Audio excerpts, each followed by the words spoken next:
Oh, we're in the wrong spots. Hold on. I did it again. Oh, there we are. What's up, everybody? We're here. It's your boys. We're going to we're going to talk a little bit tonight about all the rumors.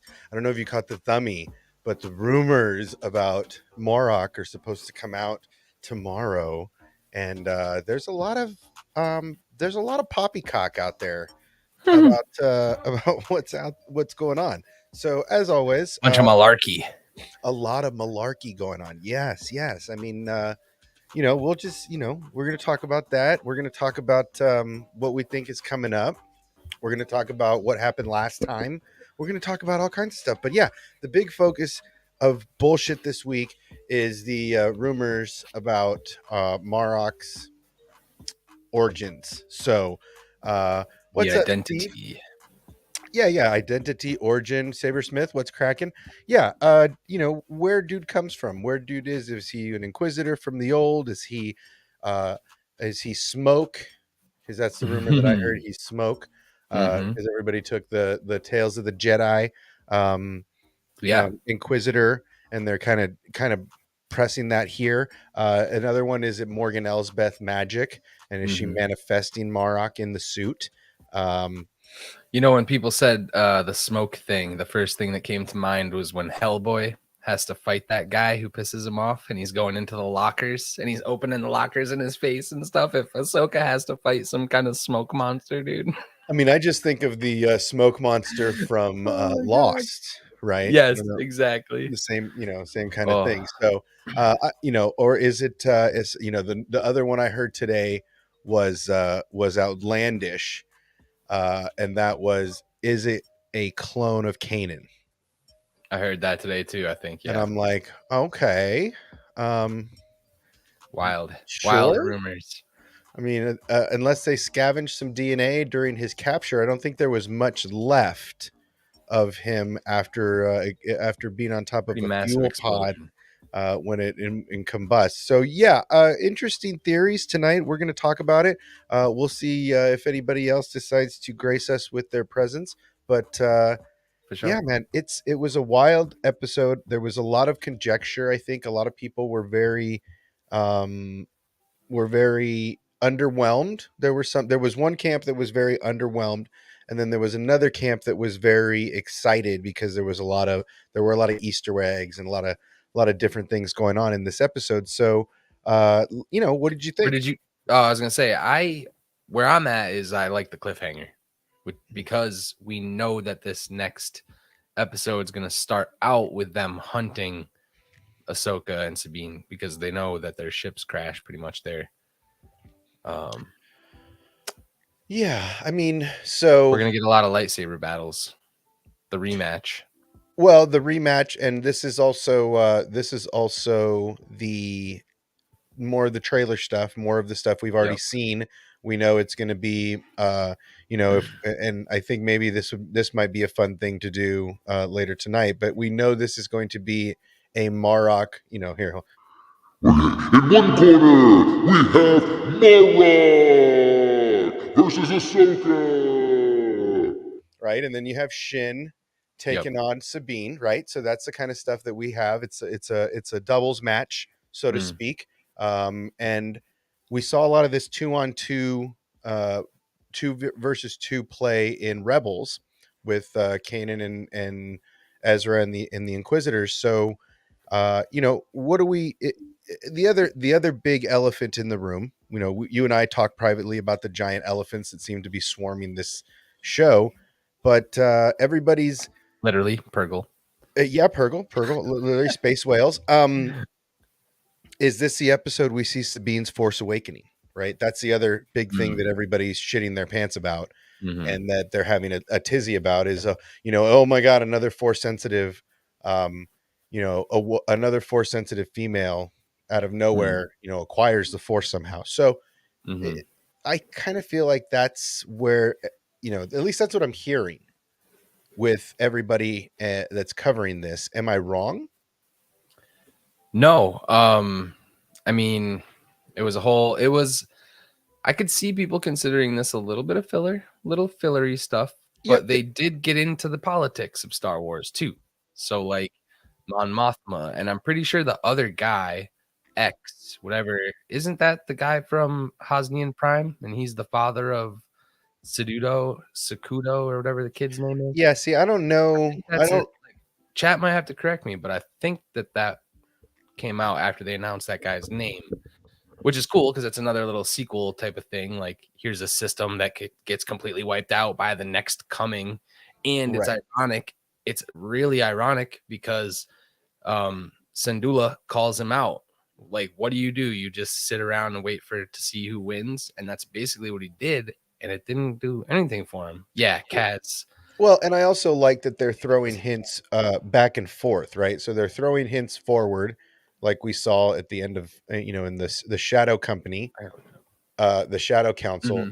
Mhm. We're seeing a little bit of forward thinking in that regard, but we're also looking back at a lot of Rebel stuff, like we do with Ryder Hazadi and all of the Lothal people that are still there. You know, the senator was the spy for Ezra, was one of Ezra's spies in the Empire. So it just seems like there's That was there's his a dad. there's a lot of Yeah, forward and back going on here, and it feels like there's a lot of, to me, it felt like that meeting, dude knows Thrawn's not dead, right? Like, Mm, let's be real. Like, it just feels like that hmm. guy knows or is somehow involved, as just like the people that were Interesting. working at the space yard, right? I think Okay, I he's wasn't playing. even really going there, but I like that. I like Well, it. it just feels like, why else would you be such a jerk about everything, right? Like, Yeah. everything that has to do with Thrawn, and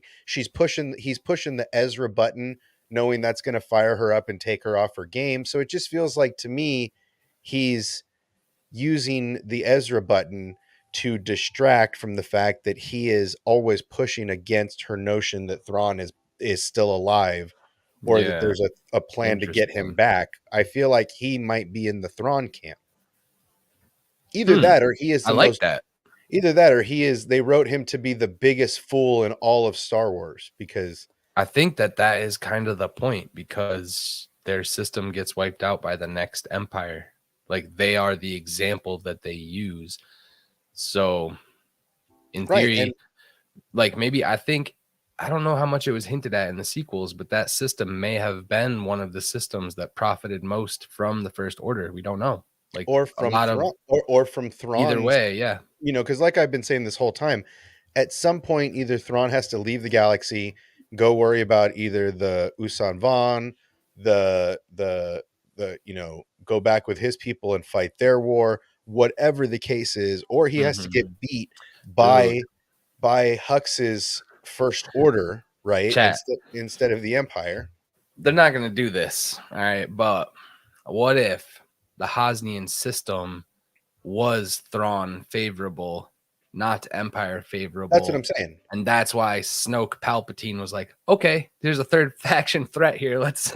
But I That's really, why the Star Killer incident was that system. That would but be cool, I think. that's why I feel that way as a whole, right? I feel like Yeah. in this area right now, Hmm. there's the Shadow Company is basically fighting for power, right? And Brendel's in there already. Right. And so is Hux, Senior. right? Mm-hmm.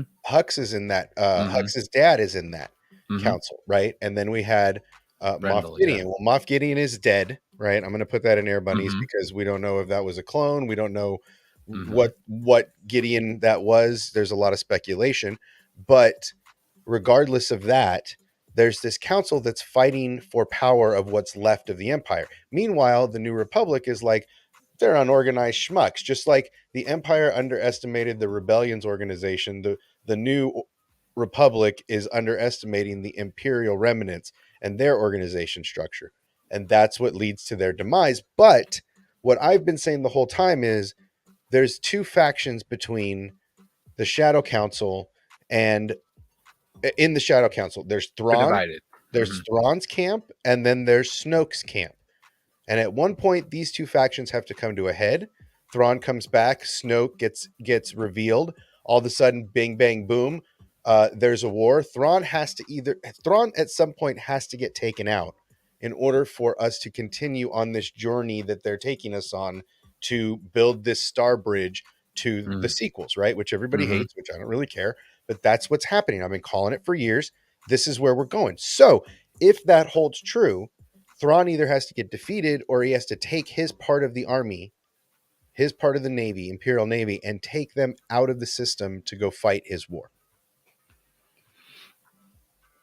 Either way, Yeah. it has to be done. Yeah, I think about that a lot. And it's like now that they've opened up this complete other galaxy, it's Exactly.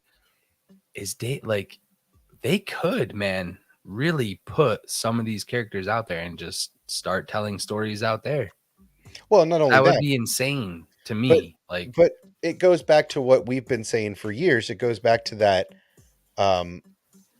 why would you delete Legends and EU? Well, so you can pick that stuff up at a later time and tell it in either exactly. live action or animation, right? Like that's what I've been saying the whole time. Yes, it's not perfect. Yes, it's not the way it was written, but It's all you're gonna get it at some point by name. that's what I'm saying. Like it could be Right. Thrawn and Ezra's, Mm-hmm. or Thrawn and Ahsoka or Thrawn and whoever that go to fight the bigger battle, and that's not why they're not around during the First Mm-hmm. Order era, right? There's a lot of reasons, a lot of reasons why things could happen. We're still not there yet. They're still telling a story. So Yeah. ultimately, I'm interested to see where this series goes because Thrawn has to get erased at some point in some way, and I'm very eager to see which way it happens. Yeah, me too. Especially like the video game that has not released. That was High Republic or End of High Republic or something like that. Like there's species of aliens in there that look like pretty big forces. And we talk about the Chiss, the Yusong Vong. Like Mhm. you wouldn't get these names if they weren't considered legends because there's no way to it would be a different name entirely, a different villain because they couldn't Correct. use it. So Well, and they're supposed to be yeah, in a part of space beyond what we are capable of getting to mhm, without assistance, let's say. At right. least that's how I always understood it in Legends and in EU, that part of space was not easily accessible. That's why the two forces haven't met yet, because Mhm. there's like an access point that neither really have. But this could introduce our characters to that bridge, so to speak, to take them to that galaxy, right? Which removes them from everything that's happening in Mhm. our time space, right? And yet creates the EU versions of those adventures. Did Hugh Yang not he was not able to identify the astrium, the orb they used? He Was he was not not. able? So that's older than or I mean, maybe not older, just a thing he hadn't personally seen. But if he's as old as he says he is, if he hears the term path to Peridia, like, is that going to trigger something in his mind? Are we going to get some really cool information about this place? Like, Well, I he's already. hope it's some Kobo abyss. Like, doesn't have to be High Republic. Like, Path to Peridia could have been very prevalent during Old Republic for all we know. We could get some crazy like information from our canon now. Well, but it seems like they're doing something very similar to what they did with Zeb's story, right? And Zeb's people having spawned from this inaccessible point in space, right? Mm, And he finds that his people, that's where they originated from, and they came to this part of the galaxy. hmm Lyrisant was their original home, right? Right. So this could be very much where the Jedi came from. This could take us back to the Jedi, Mm, right? This could take us back to the origin of the Force, and that hmm the Jedi and the Force users had come to this galaxy from somewhere else, and that the hmm Zepho were backtracking their lineage, right, with the Force. Like this could be Yeah, an that would origin be cool. story that this couldn't and see. This is what's crazy. This could be what leads us to the James Mangold film. Yeah, Dawn. You know what I'm saying? So Yeah, like dude, I this love it could all. I take love it us all right there. Like Dave could because be ushering us in that direction without anybody realizing it. Yeah, and anyone who is a sweaty and has been anywhere on Wikipedia and looked up like the old Republic stuff, the first thing that came to my mind when they showed the big white statues of the cloaked figures and stuff like that was Valley of the Sith, because on Right. Korriban, their temple's built exactly the same way, massive Right. pillars, huge dudes with cloaks, and like, so yeah, man, if this is all like origin of the Force stuff too, That's that kind of, I mean, Ahsoka is figuring out, that's what turns her into the Ahsoka the Gray, like not getting involved in other Jedi's trainings, knowing that the Force is all powerful. Like, well, and this could explain go, why, Dave, give me 3 seasons. but that's what I'm saying. This could be why, Sabine, you know, at some point, maybe Ahsoka has to leave Sabine behind, right? That's the and thing too. Yeah. and leaves her on Lothal, and we boomerang back to that same post epilogue scene in Rebels, Hmm. and it is accurate, right? And it Hmm. could be a total boomerang that everybody's crying their soup right now. Everybody's putting tears in their Cheerios over Hmm. that The scene, not retcon. being identical. But what if he Hmm. boomerang that back on us? I think he Ahsoka did. has to go on this adventure to another galaxy where Ezra has discovered the origins of the Force and is going to teach Ahsoka, become Ahsoka's master, right? Mm. And teach her something she doesn't know and let the tables turn. Like there's so much opportunity There's in this area. uh, something to be said about if Sabine does not end up being force sensitive and how far she'll actually be able to go in this journey. I don't think she Granted, is Force sensitive. granted, she was there the entire time Rebels was taking place, but there were times where it was like Kanan and Ezra fighting Sith, like Inquisitors. She couldn't be involved in that type of stuff. So she may have to get left behind by I Ahsoka. genuinely look, and this is one of the subject of conversations this evening that I want to go over. But is Sabine Force sensitive? This is, I've caught a couple of people's stream titles, and the stream titles are basically just, oh, another Force sensitive. Oh, everybody's Force sensitive. Oh, it doesn't matter this, that, and the other. And my take is, well, we've already heard since episode 1, so we've heard since since the late 90s, early 2000s, that the Force, even Obi-Wan said it in the beginning, the Force resides in all living things, right? It's an Yep. energy field. It surrounds us, it binds the galaxy together. Some people have more access to it than others. Of course, the Ray haters are going to say, well, you know, Ray's Force Awakening, she should have been showing by then. But, my argument has always been Luke didn't show until he was taught by Kenobi, right? I mean, yeah, he had some, piloting ability, but he really didn't have, wasn't pulling the mug off the wall or saying, "Give me the wrench" with the Force, right? So if Sabine ends up being Force sensitive, I think I'll be surprised. I am more likely to see her use her Mandalorian traits and abilities and Yes. technology to counter our young friend Shin. Yes. Exactly. All the stuff she used to do with the dark saber. You know, go back to the confident Sabine that was training with Ezra with that blade. And I think that that's why I think that's a psych out, right? Hmm. I think that's a psych out. I think that's what they're putting in her head is like, you really shouldn't be doing this because you don't really have the abilities. But the Mandalorian technology during the Mandalorian War against the Jedi was designed to counter the abilities of the Force users. So Yes. with her technology, she should be able to counter a young Padawan like Shin. So I'm very eager to see this fight that's about to happen because we know they're finally on the planet with the big trees. We know Hmm. they're finally in the space where we're going to see that second fight with Sabine and Shin, and Ahsoka and Marrok are going to square off again also. So I'm really excited because it seems like we're moving forward at a good pace now. Like things are starting to take off. People are going to start getting excited because there's more Hmm. lightsaber battles. Yo, but I hate to break it to people because if there were Vegas odds and I was a betting man, it's Ahsoka Tano by TKO in the first round on Marrok. Like she is going to dust this fool. I don't expect him to be a challenge at all, and then she'll go after Balin.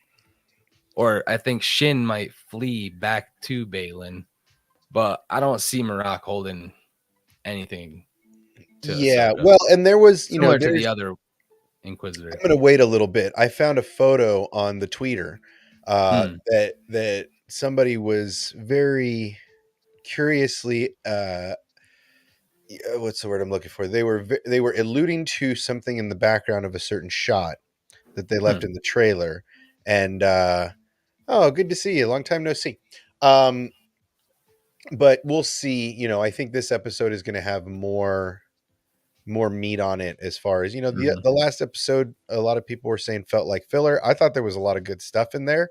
Um, the Purgle felt like they were almost helping Ahsoka and Sabine, right? The Purgle were around all of them, right? When Ezra was there, was Sabine there when Ezra was communicating? So like, there Yes. could be some familiarity there. Like whales are smart, dolphins are smarter people to some extent, Well, and that's I or agree. at I least totally agree. I communicate. think that some of these be some of the same Purgle that Yes, took Ezra. It's been hell 10 years. yes. Has their migration path brought them back here, or Mm, did they jump back over the last 10 years to hmm. this point in space that is ironically on their migration path, right? Like there's which would really make it more What if interesting. this is like your one shot in 10 years to make the shit happen?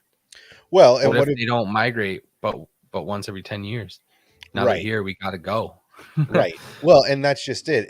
They're not going to have the hyperspace ring, right? They're going to have to meet up at some point or wait for Thrawn to get back, in which case he's either going to have Ezra or not, right? Right, So right. it's either going to go to one of two ways here. Either they lose Thrawn outright, and then Ahsoka and Sabine have to deal with Balin and Shin and Marrok during this time, or the Purgle come more into it and are assisting, Mhm. Ahsoka and Sabine in finding Ezra, so to speak. So it's going to be an interesting transition. I've heard a lot of people are putting out content that the Muggles don't understand what's going on. I Hmm, feel like yeah. the Muggle next to me most times when I'm watching doesn't have a lot of questions, just kind of rolling with it. Yeah. Because it's all so new. A Like, lot of these it is characters new. are new. I love this, man. This is what gets my, like, speculation and theory juices flowing. I love talking about, like, Balin. Once we get more into the podcast, I wanna talk about Balin for sure. Well, and look, um, the the shots in that Hera talking to the senators, that room Mhm. was familiar. The ship that Ahsoka's talking to Hera about the whole thing, that's Hope One. That's the ship from uh Jedi. Damn. It's the same room that they had the meeting with Luke and Leia, and Han says, I don't have a command team, and everybody's like, I'm in, and Luke's like, me too. That's the same room that Ahsoka is talking to Hera in, right? It's the same ship. So like there's all of these pearls in this show that people are not picking up on, right? There's so Yeah, many agreed. little eggshells from these Easter eggs that they're putting in here that are just so well done, right? The shots are so familiar, and people are really forgetting that. Yeah, and I think it's written beautifully, like the the Zepho and the history and the Rakata weapon that was in Andor and the Sith armor that was in Andor. Like there is so much juice they're throwing into all these shows that could connect to the past that we're gonna find out about like right now in this show. I'm not trying Well, to get too hyped about it, but no, you, we are going out into another galaxy. Like we have to. well, and not only that, but This I is mean, look, unknown. All of it's unknown to I us. was talking about this the other night. The whole idea of the way that Sabine is training, right? There were a lot of people that said this was too much. This was over the top. Like this is, Hmm. Dave is taking it over the top in his homage to Kurosawa and this, that, and the other. Hmm. But at the same time, like I said it last time, the dark saber is a very Japanese style of weapon. That's what she's used to training with. Ezra's saber. I'm curious if Hu Yang is going to help her build a saber. I'm curious if there's a Yeah, kyber crystal on that ship that's going to call out to her at some point, and he's going to help her build her own saber. Because at that some would point, be cool. Ezra is going to come back, and he's going to need his lightsaber. So, in order for her to continue her training, she's going to need a new lightsaber, and just Well, picking one off the wall doesn't really yeah. help her. The other thing that I think is cool, and I don't know if they'll do it, but time and how time kind of works. What if Ezra has been there for many moons and no longer requires a lightsaber? And he's Mm, just that much more connected. mm. And the reason I say that is because I think that I think if they're gonna go down this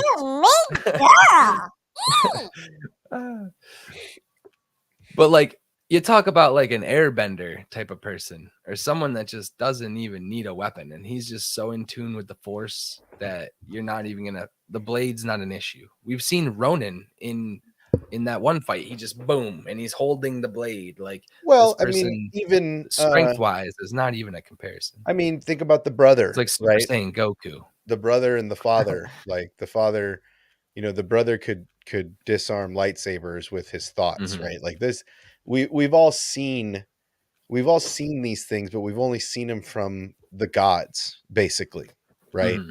We haven't seen these from powerful entities. But I mean, look, what you're saying is not necessarily a wrong thing. Oh man, this is a reach. This is a stretch. What if Ezra found the ancient Jedi text, and that's how they get on Octu, Hmm. right? And that's how they make their way to the hands of Luke, to the hands of, or at Right. least to the hands of Luke, Huh. right? Like, what if Like they Ezra's the came one that from that brings? Path of Peridia stuff. Hmm. That would be Yeah, cool. dude. That would actually be pretty cool. Because then it, like I said, it kind of explains Or at least some of it, you know? some of it. I'm not saying all of Hmm. it, Hmm. but I feel like the whole influence of Hu Yang in this, there's a lot more going on than meets the eye.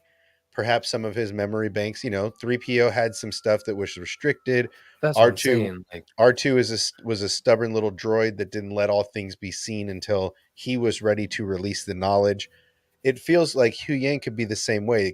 There could be some parts of Hu Yang's memory that are coded to only be accessed at certain points, right? that's why I'm like, if they're going to these systems and these planets and like there's this thing there, obviously it's super old. If he doesn't know about it, I don't But know he how. but he does. Like here's the thing is he was powered down during the whole flight battle with the y- Purgle, Yeah, you're right? right. He was shut down. So during Hmm. that time he comes out and he's like, "Oh, there's ancient texts talk about these space whales that can fly through Yeah. hyperspace." And they both kind of look at each other like, "Mhm. Yeah, you just missed him, my guy." But, you know, so it seems like he knows more than let on, and Hmm. it's almost like, as much as I hate to say this, it almost feels like Jedi Survivor in Fallen Order, where the information only comes to you when you're ready to access Hmm. it, so to speak. Hmm. And it seems like Hu Yang is a lot like that. His programming is old and ancient. He's more sentient than most other droids. There's a unique character to him that I think that most people are overlooking and just look at him as the saber droid. So, um, Jason Wald talked about Word. Ezra developing Ward. Sorry, talked about Ezra developing defensive style using the Force without a saber while he's away. Yeah, Purgle looked fantastic in live action. Got a little teary-eyed in the space battle around them. Felt very Star Wars. Yeah, I mean, look, Mhm. that whole thing felt. That whole thing was great. I mean, it had the reason it had that vintage Dude, feel the to it. CGI too. Like, we're talking about like the. I'm not trying to shit on it, but the A-wings in the Kenobi show and some of the stuff that they have shown us, this was flawless, flawless. But this was The whole Filoni, episode. right? I mean, Yeah, this is Filoni. This Filoni's amazing. directing. Filoni's in charge. He's not letting anything fall through the cracks. But on top of that, the space battle. Let's talk about the space battle for a minute. Yeah. The space battle, the reason it felt, as Sabersmith says, so Star Wars is because you had that vintage feel to it. What did I say when the show first came out? The shuttle, and you guys in the chat know more than me. I'm awful with the number and style of ship, but the shuttle is pre-imperial, right? It's very republic, like older republic era, right? It's got the bubble front, right? It's still the same style of shuttle, but it's older, right? The headset Isn't that it the Mon Calamari? no, Some no, of the no, Mon I'm talking Calamari? about the Oh, the you're talking about this. shuttle that Balin and Shin are using. Okay, yeah. That Gotcha. shuttle is very old. It's old school Jedi, right? Like that's an old Republic style shuttle. Now, if you look at the headset that Shin is Mm-hmm. using, Saw it's the that. same one that Kenobi and Anakin were wearing in episode 2, if I'm not mistaken. 2. Mm-hmm. So that's why it felt very Star Wars to everybody, because it had a lot of these vintage items in it that felt very, very old school. Dude, I know. I think that me and Sabersmith are on the same wavelength right now because when Sabine was getting into the ball turret, I've seen the images of the homies from the World Wars having to sit inside those little ball turrets. You could fit you literally have to be the smallest guy in the army, Mhm. and you are hanging literally in a Um, ball sack underneath the underneath the plane. So that was Sabine. That shit was that was cool. That well, was and cool. the whole space scene in general, Not to right? compare to Like the whole idea of, well, and this is also why it's not filler, the right? music too. People look at this episode as filler, but at the same time, the reason it's not filler, in particular this battle, they said, the complaints I've heard from the haters is that, oh, the space battle felt too slow. It was the slowest space battle in all of Star Wars history. Well, at the same time, there was so much going on in Ahsoka's ship, right? Mm-hmm. They're figuring out how to connect and how to work together. You have two very bullheaded individuals that do things their own way, and they're trying to figure out, you and I game together. It's like, Mm-hmm. one guy's flying the helicopter and one guy's trying to shoot, and you're like, yo, quit turning when I'm trying to shoot the guy Yes. on the ground, right? Okay, this is the same Yep. conversation they're having. Like, okay, what do you need to make this, like, what do you need to make your shot? She's like, okay, let me lead. You do what I say, right? Okay, cool, Mm-hmm. right? It's the same conversation Mm-hmm. that Finn and Ray were having in that Yep. battle on Jakku, right? You're This is right. a very learning how to be symbiotic with Also, your both force partner. sensitive. Just saying. Also, both Also, force both sensitive force potentially. sensitive. But I feel like, I don't necessarily want Sabine to be force sensitive. I'm not really looking for Mm-hmm. that. I think a Mm-hmm. lot of people will get really upset about it if it happens, but it's another opportunity for Dave to solidify the sequels, and the force can awaken in you. Mm-hmm. Something can happen to force you to hear the voice, right? Yeah. Near death experience, you find out, the truth about your lineage, whatever it is that Mm-hmm. awakens that in you. Something happens. It, Agreed. I it, think it that he can write it anyway, and it would make sense. Really, it would just have to be written well. well, but the whole show is written well. Yeah, her like awakening would have to be profound. And Her awakening is going to happen in this unfortunately, episode, unfortunately. I think it's going to have to be. But okay, so is her awakening in the middle of a fight with Shin Hati more profound than Rey's awakening? Well, I mean, is it Because I more think it has profound to than be. the first time that Ezra really uses the Force? Like he can feel it, but the first time he really uses it is in a protection mode, Yeah, right? true. And so is that the moment where she sees Ahsoka about to get That's the thing bested? people forget about too is like seeing Ezra use the Force for the first time. Like the Force awakened in him. You know No, what I mean? I Or think like, he always it's kind of like felt it. That's why he got out right. of trouble so easily, Yeah. right? He could kind of feel it, but didn't know what it was that made him unique, right? Right. Until Right. Kanan showed up and he's like, "Oh, I feel something real messed up. Like Hmm. something's So we've seen the Force not appear on the surface and then just it's yeah, there because and people have accepted it. So that's all I Ezra wanted to wasn't say. force pulling things to him. He wasn't going after, you know, he wasn't going after fruit or weapons or anything like that and using the Force. In fact, the first time we meet Ezra in Rebels, he's carrying a crate of blasters, right? And Mm, he jumps, like even Kanan's like, whoa, because he basically force jumps without knowing he's force jumping onto the ghost with a crate of yeah. blasters, right? So Huh. before we even know he's like, we know he's force sensitive because we're looking from the outside, but before Right. anybody in the world knows he's force sensitive, he's doing things that are would have been shown had he been born in the time of the Jedi, is what I'm saying. So Yeah. it didn't awaken in him, but he didn't know what it was. The same thing with Luke's ability. You don't get in your T-56 with your swamp rats and go shoot you some womp rats, right? You don't do Right. that without that ability. Much like Anakin, you didn't pod race without knowing your ability, without having an ability. Hmm. Anakin's another one.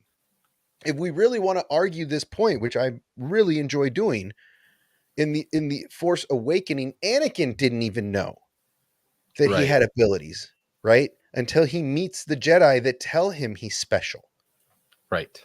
So this argument that the Force can't just awaken in somebody randomly, that everyone has to be Ahsoka and talking to giant tigers and doing all these special things from birth, right? Right. It Yeah. is Yeah. the Yeah. way that Jedi are made is Hmm. hogwash, right? And that's the thing I've been trying to argue all of these years, even with Rey and with Finn. Finn's an older dude who just feels shit. He doesn't know what Yep. it is. He just feels things, right? The Force, it feels like the Force almost awakened for him on screen, right? When the bloody hand goes across his face, it's like I love that. boom, right? Love that theory too. Yeah. There's so much, there's so much evidence, right? There's so much precedent Hmm. for the Force awakening in people at all points of life. Whether you're Anakin and you're 10, right? Whether you're 19 and you're Luke, right? Whether you're Ezra and you're 12, right? Ahsoka at 1, right? All of these people have different awakenings. Who's to say Sabine can't have a moment where it away? I'm not saying I want it to happen because I think there were a Yeah. lot of opportunities to do that in Rebels. I think training with Kanan would have been an instance where we would have been able to find that out a little more about her and kind of plant that Hmm. pill then. So I really don't think she's going to be force sensitive. I really don't think it's going to be a thing. I feel like it's almost a red herring and a rope a dope. Yeah. I'm interested to see how it'll all turn out. And hopefully she will, you know, I really want her to divert back into the Mandalorian within herself, wear the armor, embrace the what does Din say? Weapons are a part of my religion. Oh, Like re-embrace the where religion. where is that? Why'd she give all that up? I I know think she feels guilt a lot about the death of a lot of Mandalorians. the Night of a Thousand Tears has a lot to Yeah. do with it. I think Yeah. that potentially Moff Gideon could have um maybe reused some of her technology, or she could have not been there when her family needed her during the Night of 1,000 Tears, and she feels this is part of her reluctance with the Force is that she's Yep. holding on to a lot. I think And that's it. I and think that's the key. I think that's why she won't be a Jedi. She can train as a Jedi all you want, train with the saber, Mhm. do the whole thing. But if you don't have the ability, then just run with that and go back to help the Mandalorians that are reclaiming Mandalore. Go back and help Bo-Katan. Go back and reintroduce her into the Mandalorians instead of here into this story. But what if she goes back to the Mandalorians as a force sensitive Mandalorian and Again, rules for real, for real? Find again like she could find the dark saber. She could find it in the pools where the mythosaur is because it's all crashed down through the earth because of that well, ship. she would Now. yeah, she would have to find the dark saber. Yeah, Um, I'm saying if she could, and it calls to her because she's now unlocked the force and she's back on her home world for the first time with this awakening, if you will. like I said, They're never gonna do it, but I would still love for there to be a Tar Vizsla secret chamber, right? Like yes, absolutely. a Mhm. chamber that only unlocks to Force users, much like, you have to force Yeah. push a wall or Mhm. you have to, whatever, a lever across the boundary, whatever it is. Mhm. I really feel like Tar Vizsla would have built himself a little area to do him, right? Something that Yeah. you have to Only force. accessible to a force sensitive. Yeah, and it can't be like a force jump thing because they have jetpacks Mhm. and shit. It's got to be like Mhm. legit force abilities to get you across. Legit, like you have to know how to get there, so on and so forth. Much like Jedi Survivor, it feels like a Jedi Survivor map.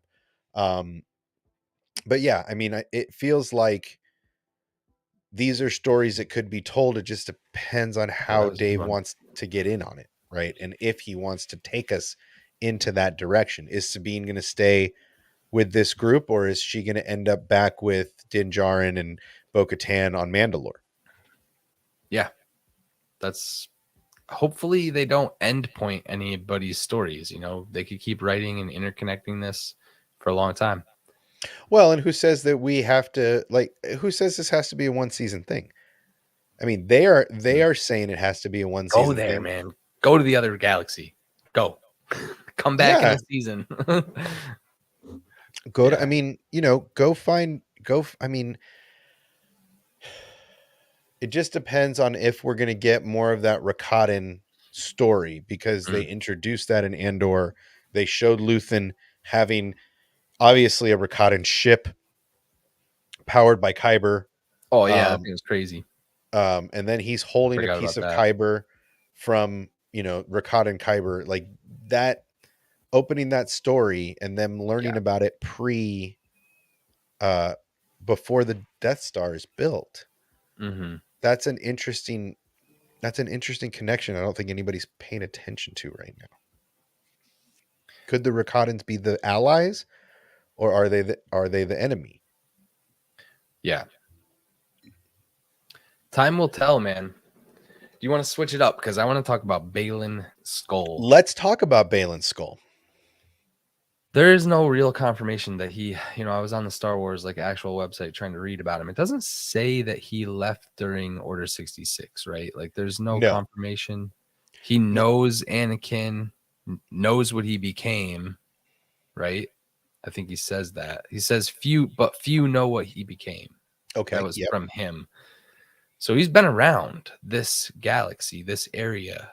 He's not someone that's been able to go to other parts of the galaxy, the unknown regions. I feel like he's been paying attention to the news, if you will. Yes. Um, the other thing he's been paying attention to is that there are no Jedi anywhere, and that they probably all have been killed because he mentions that killing Ahsoka Tano would be a shame. There's so few Jedi left. Mm-hmm. Don't know what he means by so few when he says that either. If he's aware of Luke Skywalker or if he's aware of other Obi-Wan, is he aware of these people? Can he Yes. sense them? Can he sense them within the Force still? Could he sense a Darth Maul? I got a lot of questions about this guy. Um, Well, it seems like his ability when he reaches out into the force, it seems like he is very much using the same ability that Yoda used to use. So Yoda in To episode try to 1 see the future, kind of, but he says it's always in motion, that kind of stuff, or sort of, yeah, like okay. Yoda Going, I gotta basically grab a drink. when Anakin first shows up, um and they take him to the Jedi Temple, and Qui-Gon requests that he be tested. They do this test, and Anakin aces their test until they start talking about his future and how he feels. And it seems like Yoda does his thing where he is using one of his special, unique abilities and looking into Anakin's future to see his, at least the direction. May not be able to pinpoint like a dartboard, but it seems like it's more of a zone defense kind of a coverage here. So Yoda is able to look into Anakin's future and say, man, it's clouded. I'm not saying good or bad, it's just clouded, right? Yoda has, I think Balin and Yoda have the same ability to be able to look into somebody's future in the Force and see where they're going.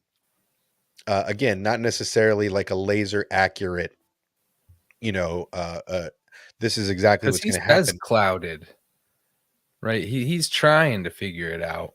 Well, he said her presence in the Force is elusive, and that's not. Hmm. It's unique and it's not unique at the same time. Here's the reason it's unique. He uses a very specific word, elusive. The reason that Ahsoka Tano is so elusive is because of the daughter. Because the daughter gave her Okay. life and sacrificed her essence to bring Ahsoka back Hmm. to life, Ahsoka's presence in the Force is not definite, right? The sister, the daughter is basically living in her through Yep. her, Yep. right? Yep. Yep. That's why Morai's always around. Mm-hmm. So that's I feel like that's a pearl that a lot of people aren't paying attention to.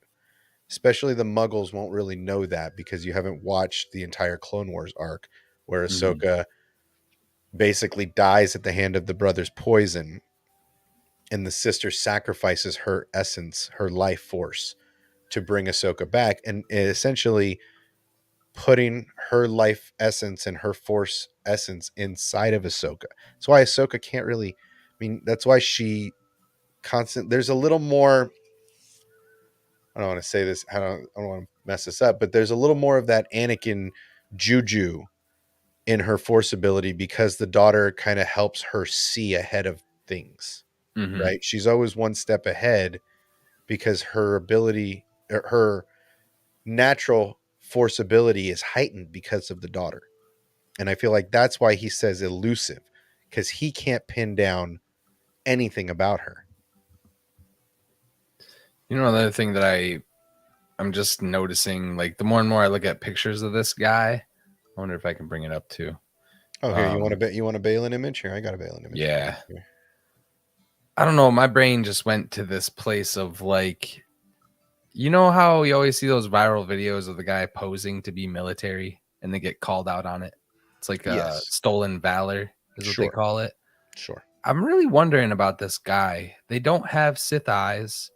His Padawan still carries a braid. I I really I really want to say that like these sabers and everything are found. Like they Mm, found these because you have to bleed a crystal to make it turn red. If you're going to bleed it, your eyes are going to turn. We saw the villain in the game's eyes turn immediately when he does this. It's not well, like but you can just but you I can't just pour so much hatred into a crystal, bleed it and not go there. I don't think they are. I don't think that they are So how do Sith. you get that color?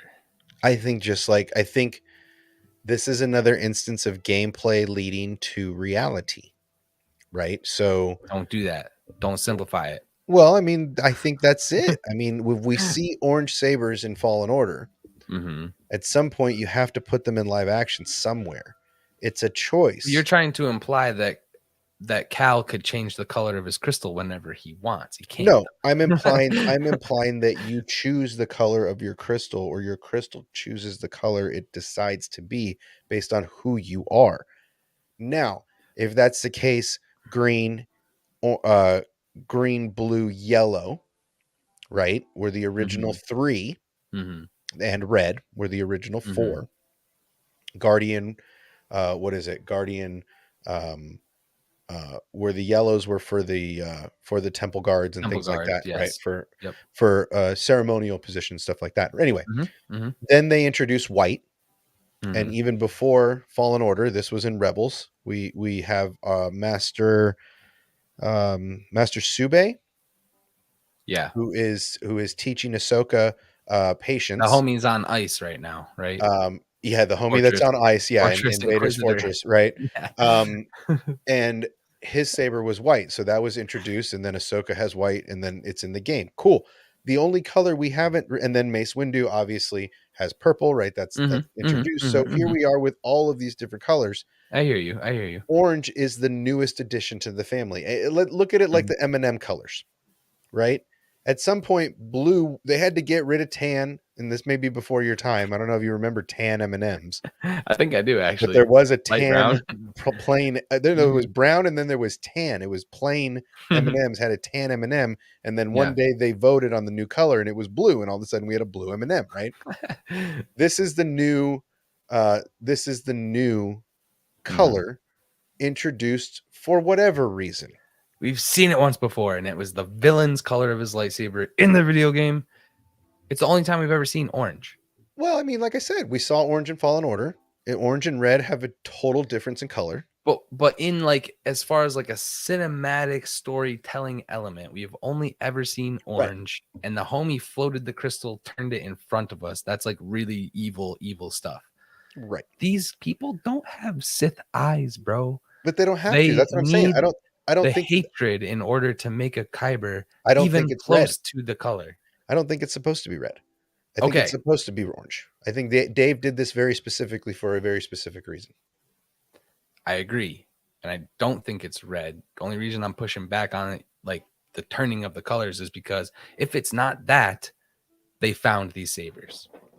Well, again, we go back to yeah, I mean, let's look at go the back. hilt of it. It's like an old, like it looks old. His looks old. And well, I mean, even the homie said he's only seen one like this in what, 500 years? 500 years. But he was able to identify Balin by name. Right. Due to that saber. Right. So, I mean, it's not his found, like, it's his where'd saber. The crystal come from then? Well, it's his saber, 100% his saber. Look, I mean, yeah. There's no doubt. But here, look, they're not, just no. Okay, thank you. It's not a red. It's not red. It's not red. Like, plain and simple, Yeah. It's not red. Like, I know. Yeah. Everybody wants to get upset. It's not red. It's orange. If you want to see, I think it's meant to be orange for sure, for a purpose. It that we'll find out, hopefully. Well, look, I mean, again, I feel like it is. How can I put this? Maybe it is a color. Okay, so maybe chat 1-1. It's a brand new color for a brand new purpose. 2-2. It's just an off Sith red, close to. I don't think it's that. I think it's again. I think it's similar. I think it's a choice. I think it's her shins doesn't matter because what you do, your master does. We've seen that across time, right? Kanan's blue, Ezra's blue. Kenobi's blue, Anakin's blue, right? We see that a lot. Oh, you don't think it's kyber. You don't think it's kyber. Oh. We going crate dragon egg? Oh shit. Damn, girl. What legends has she got over there? Man, that's what I'm saying. Are we talking crate dragon pearl? Are we talking obsidian? Like, what are we talking about? I got my mouth watering. I'm just like, just salivating are at these the idea. Swarovski diamonds. look, I mean, or sapphires, whatever. could it Lab created. now? Here's the thing: Balin has That been would be cool. around for 10 years, right? Shin is not a 10-year-old. Right. Shin kind of feels like a 19 and 18-year-old, Anakin age, right? When he was at the end of his apprenticeship. So it's from another galaxy. I don't think so, because I think even they're surprised at the path to Peridia. Yeah. You're right. You're right. So I don't Fairy think it's from tale. another galaxy. I think that look, I think Balin legit made his saber with Hu Yang on his gathering, just like everybody else. Was his saber orange then? Maybe. Maybe. They don't talk about color. They don't talk about kyber crystal, but I don't think it's a different. I don't think it's not kyber, because he was raised in the order, so he automatically has. He's automatically got that gathering, that kyber crystal, that whole building process. He went through all of that. That's why it's such a familiar saber to Hu Yang. He's not surprised at its design. He just said, "Damn, I haven't seen one like this in a long time." But at this point, Balin could be like 80 years old. We don't know. Like, you don't know how old he is. Look at Ryder Hazadi. Right. He looks like he's 150 years old. So we don't know how old Balin is. Balin could have been Obi-Wan's age at the time of Order 66. He could have been Anakin's age, right? We don't really know his journey and what he must have found Shin at some point with Force abilities and raised her himself. However that happened, but I gotta pull this comment too when you're done. Yeah, you're talking about this one? Because this is the Gensari train I've been going down. The book that the Gensari find in the archives talks about how the Sith weren't this all evil entity. They actually go on to say that the Jedi stole all of the knowledge from the original Sith and twisted the information they shared about them to make them look like they were the evil side of the Force. And that's where the hatred kind of just pushed. But back, man, right? I would love it if this was a faction from the EU. Well, but that's just it. And Like, the wolf thing too, to me, is just seems to be like he's pack leader, she's pack Alpha Omega. Hopefully there's more of them. Like, I hope there's a wolf pack. I don't know. well, and it seems like he is very beholden to, as far as her training is concerned, and the way that she obeys commands and talks to him. He is very Master. beholden to the Jedi training and the teachings. We don't see any negative. We don't see any Sith abilities or any Sith indicators. There's no yellow eyes. The one indicator is not giving her all the knowledge. Like, he Shin? says power. He says power. If it was a Jedi asking their master, there would have been some explanation. There would have been perhaps, but at the same more of time, it, I think. she is very much He his wants her to Padawan. crave it. She is very much wearing a braid. She is very much using technology, just like Darth Maul was, right? They have assassin droids as help. They have the same kind of drone technology that Maul was using. So, but again, there's no Sith indicators. There's no Sith eyes. There's no yellow eyes. There's no red sabers. There's none of this stuff. But again, the orange feels like what is it that you were, what's the, and you always catch me on this, what's the word that you were using for somebody that swears off the Jedi oath? That is the Barash vow. Okay, so could he have taken that at some point before the Clone Wars, in which case that's something that happens to their kyber crystals when they do that, right? Is this a symbol of that? Is the color of his kyber the reason that it's orange is because he took that vow, and when you take that vow, your kyber crystal changes, right? Because your faith has changed. That would be crazy if you came back to your saber as a different Force user. Well, I mean, look, you have to swear the vow at some point. At that point, I'm not saying that I'm not saying there's a Rolodex of colors every time you meditate on your Right. crystals, right? I'm not like saying like you're like Mhm. swiping left, like you got your kyber crystal, you're just swiping left. No, Mhm. no. Oh, I like orange. But at the same time, think about this. Anakin changed Ahsoka's lightsaber color by him meditating with them, by him Mhm. altering them, by him introducing himself into her kyber crystals, right? Could this be the same thing that happens here? He takes his vow. Once you take that vow, it, I don't want to say severs, but it damages your connection to the force, and your kyber crystal changes, letting the world know, letting the universe know Mm. that you've taken this vow, and that he is teaching her, and that her saber follows his, his color scheme.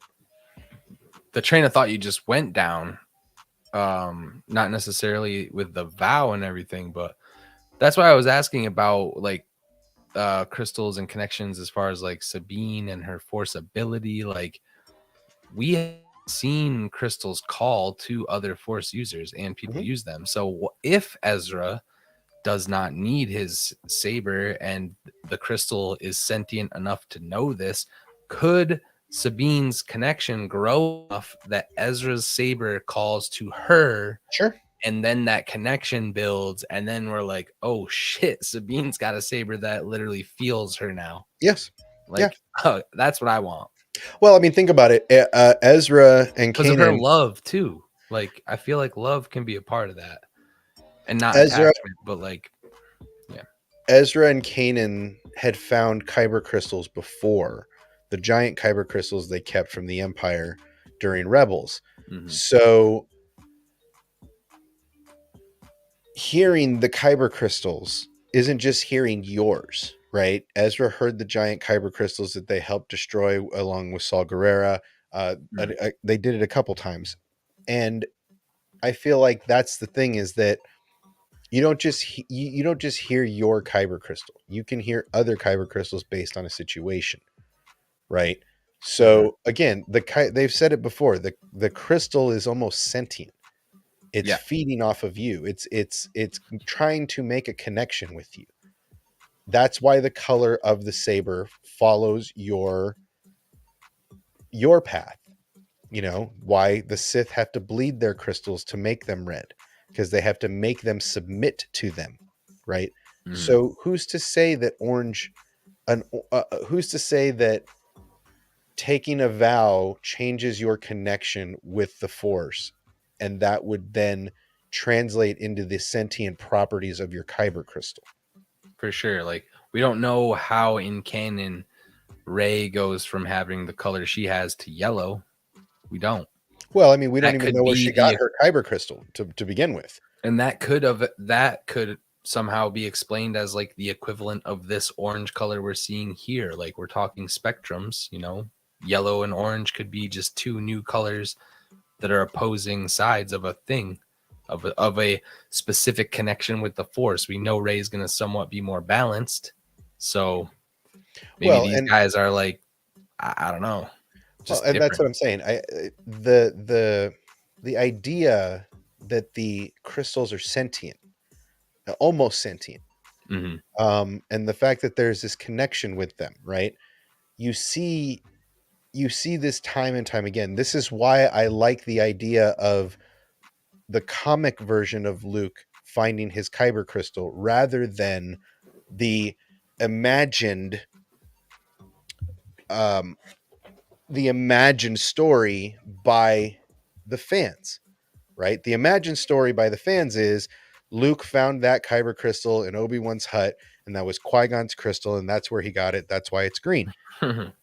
You go into the comics, and the comics show us that he found a neutral crystal, a clear crystal, meditated on it, had a vision of Yoda in the swamp, and then his kyber crystal becomes green because that's the meditation he had with it, the connection he made with it. Boom, he's got a green kyber crystal. The idea that they get to just pick, like, I want a purple saber. right? You're not Samuel L. Jackson. You're not like, I want a purple Exactly. saber, and I'm not turning it on unless you're gonna be purple. Okay, I'm not doing it. George is like, Right. thanks, man. Now we got to explain that shit to everybody. who's that? George is like, thanks, man. Now we got to explain that shit to everybody. But look, I mean, here's the thing: is that we've seen this journey. We saw Ezra's journey in finding his crystal. We've seen other, we didn't get to see Ahsoka's second journey. We didn't get to see Ahsoka's first journey, right? We got to see her tag along, but we didn't get to see either of her gatherings, right? We didn't get to see Anakin's gathering. We didn't get to see Obi-Wan's gathering. There's so many characters we don't get to see this process. But here, Ezra is probably the first Jedi we followed as a whole that we've seen his gathering of his first crystal, not his second. And the argument is, did Ezra take his first crystal with him after Vader shattered his saber, or did he go acquire a new one? Because that's another thing. Did he change the color of his lightsaber after that? Yeah. Shut the fuck up, dude. I just What did he say? Well, that's like, yeah, that would be kind of. I'm just saying, like, did Ezra go on another gathering to Lothal to get another crystal, or did he take his blue crystal with him, have some moments, and it changed his perspective on the Force changed, so the color of his crystal changed, just like Ahsoka's green and yellow saber changed when Anakin was meditating on them, right? I remember when I was a little kid, my basic understanding of blue and green was blue is your mental connection, green is your physical connection. So if you were more apt at combat with your Kyber, it was green. If you're more Obi-Wan mindful of the Force, it was blue. I don't remember if that was ever said in like a book or Well, I think the EU but the EU came and was the yellow were for sentinels or spiritual purposes. Green was for a warrior class or a okay. And then blue was for somebody who was more intellectual in the Force. Okay. That's So that's how kind of where I pulled that from. That's how I thought it was Mhm. originally based in some of the EU or legends, I but think that kind of still loosely carries through. They're just not going to define it and tell us. But I think as far as people who we've seen who are new characters with lightsabers, that tracks still, I think.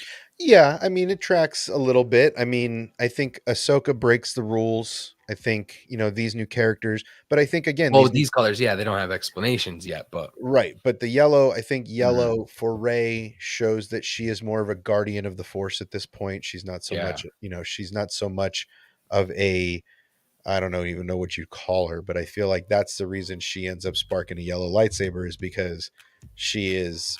yeah, I feel like these people aren't choosing sides. You know what I mean? It's going to be. Well, but that's what I think is that a lot of people expect, and that's exactly why I feel like the orange is not a negative thing. These are people who are not choosing a side, right? Not good, not bad, just me. And who's to say that because Shin is being raised and taught by Balin, who has a different perspective on what he's going to use his Jedi ability for, she follows his training, sabers are the same color. It just tracks for me that these are not Jedi, they are something different. Just tracks for me. That's all I'm saying. Yeah, this guy believes that another war is inevitable. Right. Does he think it's because of Thrawn or something else? Is he talking about a dark side war, a Force type of thing coming, the same type of feeling that Ahsoka says there's this darkness, right? He's talking about it's clouded. Like maybe they don't know what, like maybe we have no idea what the hell they're talking about. I mean, but they're probably, in my opinion, if there's two Force users concerned about some shit, why the hell would it be First Order versus Thrawn versus New Republic? But isn't this right about, and this is where we're going to lose some people. Isn't this right about the time that Snoke should be starting to enter his way into the galaxy, into a position of power, into wealth, and so that power. Would be your coming darkness. That's what I think. Like Palpatine's not gone. That's what I think. Damn, I think bro.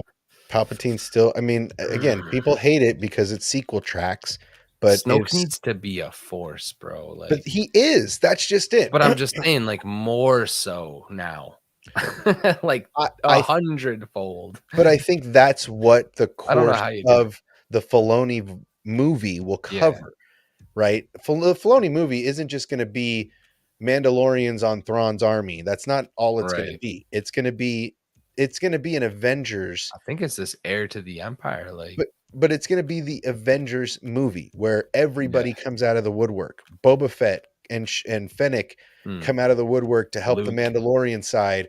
Luke and potentially now we might see a young Ben Solo, right? Mhm. Snoke may be on the right side initially, but turn cheek once he's defeated the other side, right? He's got to build some political leverage to become the new emperor, right? The new chancellor, right? So he's got to build some good faith in the empire, right? So he's got to play a role in this new setting. Could that be the rising power, right? Could Thrawn and Ezra be a chip to be played in the Filoni movie? Right? Yeah, I 100% think this needs to happen. Look, I know everybody hates the idea. Guys, we already have. Yes. We already have. We already We've have. seen the homie's head in a tank already. Right. So he's in the gestation.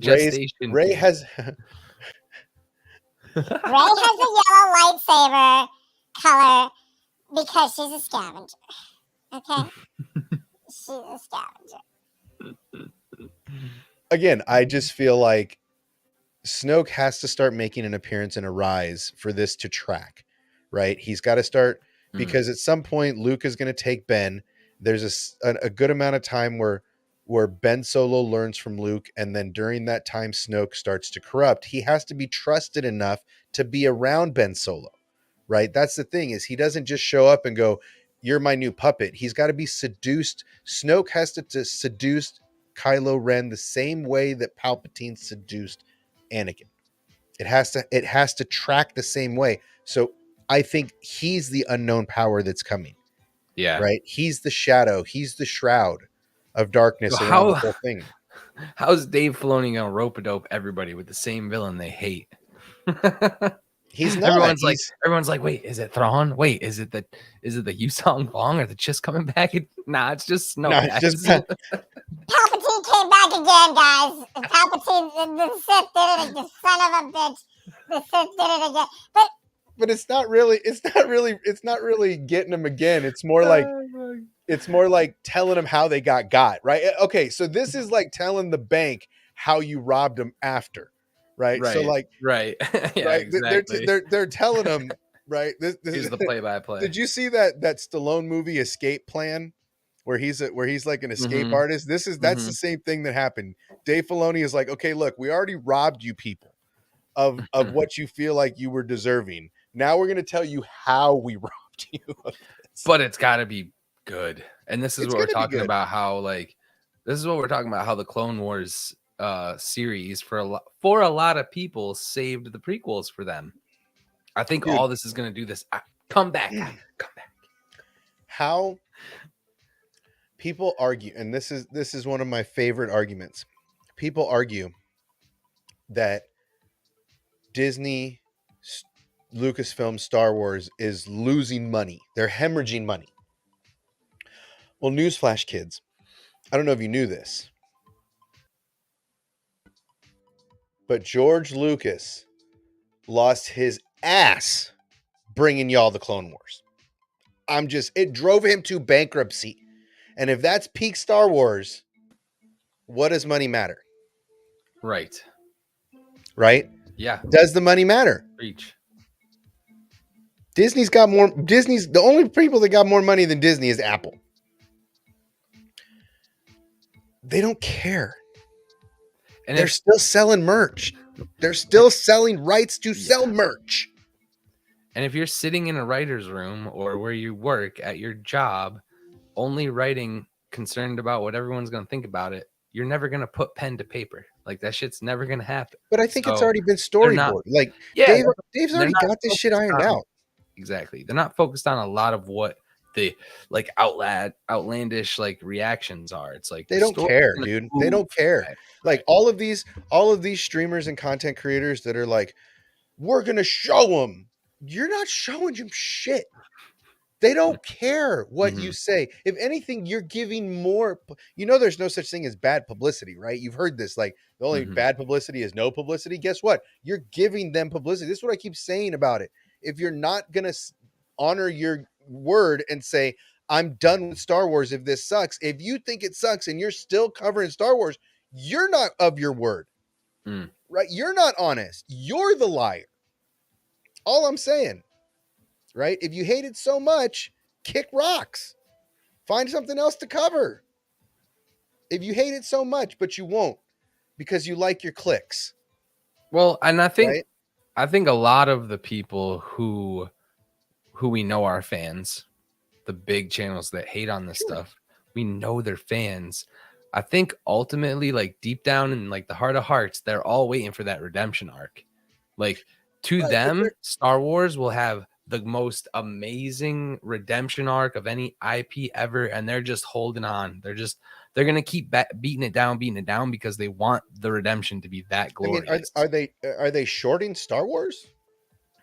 Right? I think a lot of people are. I think it's not shorting Star Wars, it's shorting this like never-ending story, man. Like it's just gonna keep continuing to I mean, roll. look, once Kathleen eventually decides to retire, once she decides to retire and they give somebody else the job of CEO that probably doesn't know shit about Star Yeah, Wars, yeah, then all our problems are solved, then guys. all the problems are going to be solved and Yeah, then that's Star the Wars thing is going to too. be good again. Like, I don't think Mhm. so.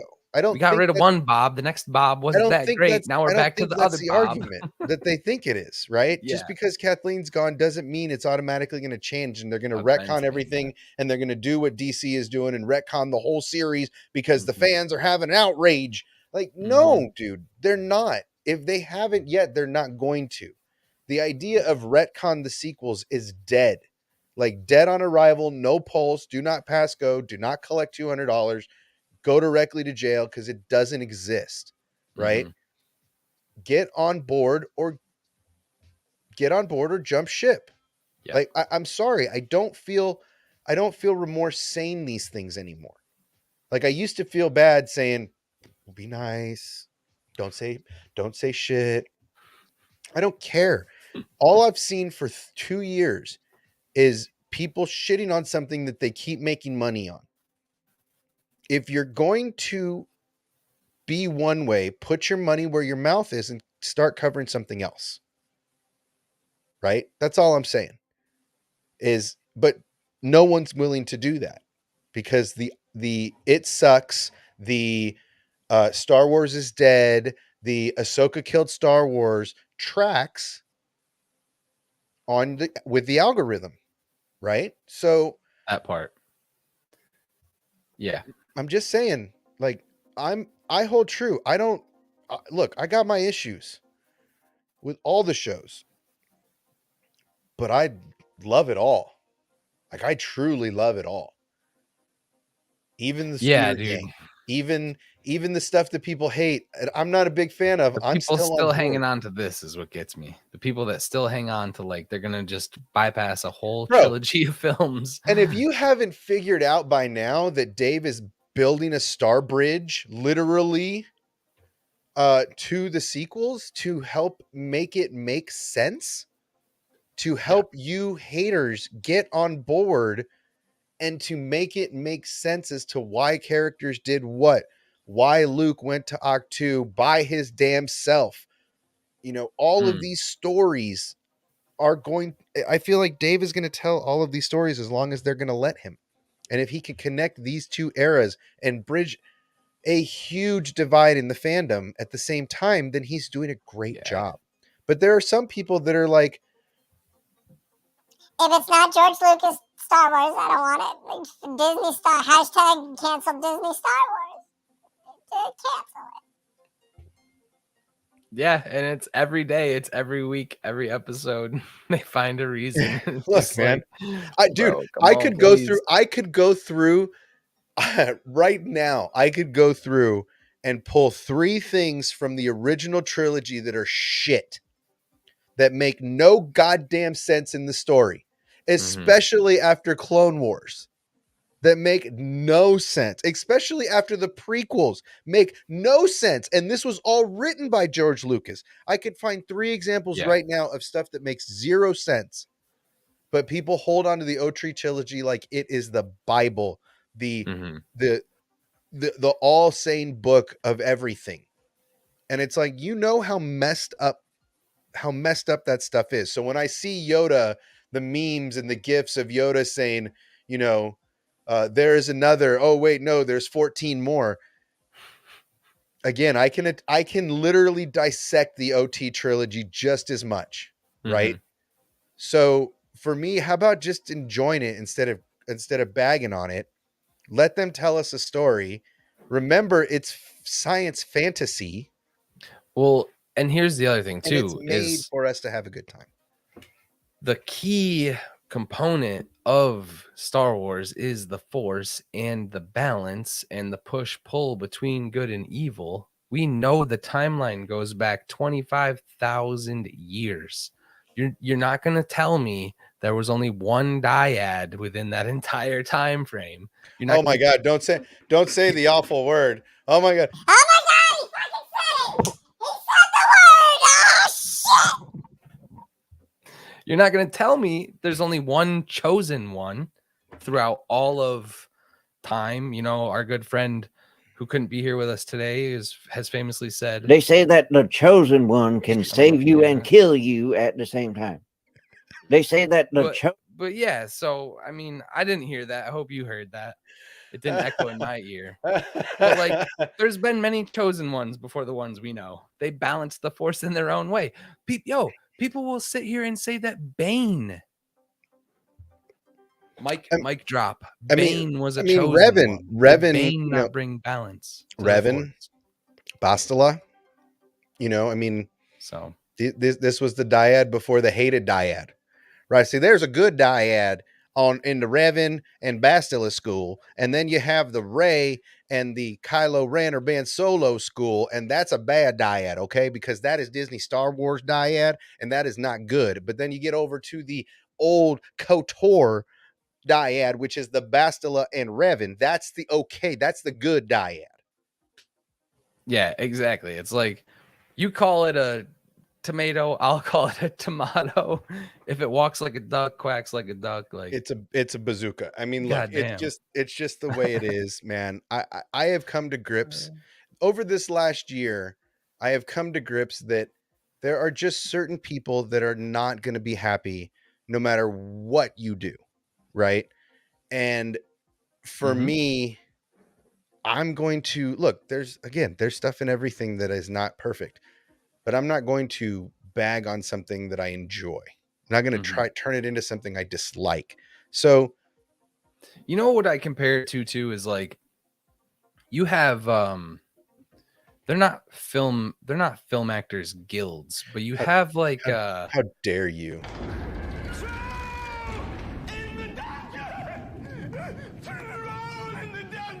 Thought you ought to know.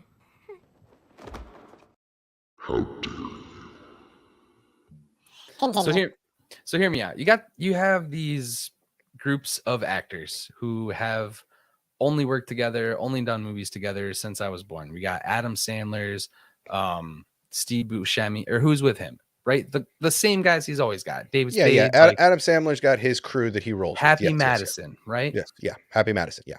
You're not a fan of what they do. You're not a fan of that humor. They've been doing it for 20 years, 30, 40 years.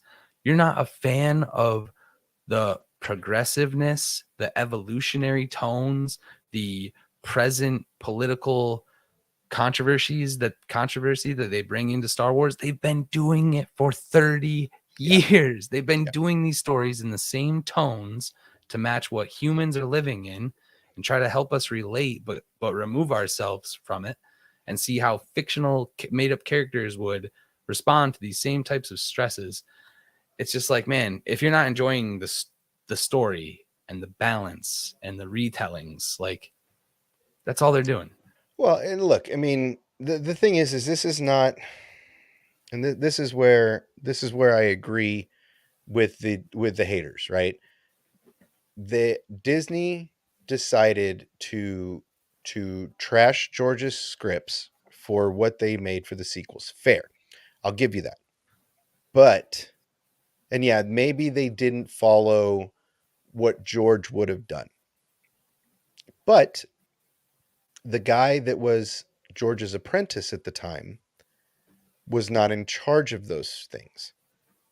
And Mhm. now his vision is being seen. So look, if it takes, two steps forward, one step back, sometimes we have to fall to succeed. And if that's what the sequel trilogy is to some people, the failure to succeed later, then I can live with that. But if everything Disney Star Wars is trash, then just stop watching. Like don't hurt yourself. Don't don't put the negative energy into the universe. Yeah. Just But don't. if people don't think that new canon being introduced, like the Koba Abyss, the Path to Peridia, if people don't think that these things are a sign of like, hey, we get it. You didn't like that sequel stuff. It was very close, very attached to your original trilogy characters, your legacy characters. If this isn't a like rude awakening that they get that shit and that they want us to enjoy Star Wars and go over here with us and remember how epically amazing it was and how unknown a lot of this stuff is, it's like, I see it. I don't know about many of the other fans, but Well, as someone who's always been on board, I'm like, man, they are trying. They're really trying to bring people back into the fold. question for the I think. chat. Do you think that these people that are making Star Wars don't like Star Wars? Do you think that every producer, director, cameraman, lighting guy, grip, audio person, No, they're writer, super fans. producers are not all ridiculous super fans? Do you not think that all of these people that have had the opportunity to work on George's amazing IP are not fans and that they're just out to screw this up for you? That's a really, I feel bad if that's your perspective. If you really think that somebody like Kathleen Kennedy and upper management at Disney, specifically at Lucasfilm, is trying to hurt the IP, that's a bold statement. This is it right here, man. This is the nail on the head. They only care what it was. They don't care what it is now. But that's just it. Then aren't they living in the past? Then aren't They you? are. Then are you not living forward? Yeah. Are you 'Cause only? they don't living in appreciate it memory? all where it went. Yep. Because honestly, look, again, there's flaws everywhere.